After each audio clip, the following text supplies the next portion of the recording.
Ainda na nossa compa vai omco e sistema novo de bebê na fronteira, dus na pagele, pero na nota trekken af na fim de luna.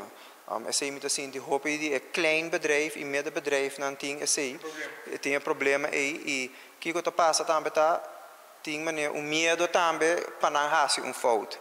Dus represálias na Cuba da Raia, se faz muita pergunta, no saco, o departamento de imposto tem hopi na heffing tem aanslagen na Cuba bing, dus tem bezwaar na agora nós por mira ku na HCC digital se awo, dus tur bezwaar por digital ku ta commendable di na parte, pa HCC processo mais livre. Pero se nós escutamos isso, então pensei algo que nós que visitamos feedback session também, com o diretor do departamento de imposto, com o Mr. Bing Mas, curso of gewoon voorlichting, middagen, avonden, weekenden, onde tour comerciante lopen Bing e has pergunta. Dus mesmo quando nós fazemos town hall ano passado, para o membro da ATIA e depois departamento de imposto social e cultura, outro grêmio comercial também, algo assim nós mesmo queda assim, pero para educar e dar olhar como usa o sistema corretamente.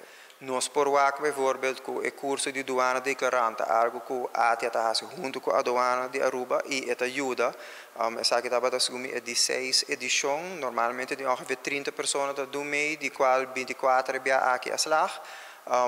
Tem mensagem também de exame a trobe, para ter exame acaba.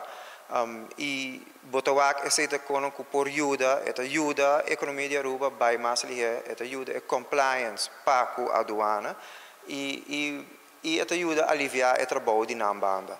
Dus para o departamento de imposto também me quer algo bom, me saco na hasi voorlichting middagen aqui com outra na ser uma ideia, com outro departamento não, pero nós que se via ATIA também. Tá algo seguro que nós também sugerimos e até ano passado nós bespreken com o diretor de DEMP e está open para ele, dus tá algo que nós também focus riba je também. Se algo que a ATIA tá assim nós tá focus também riba educação de membros não e non members não de ATIA dus, mas sector comercial educação mesmo, mais melhor e mais eficiente na potra.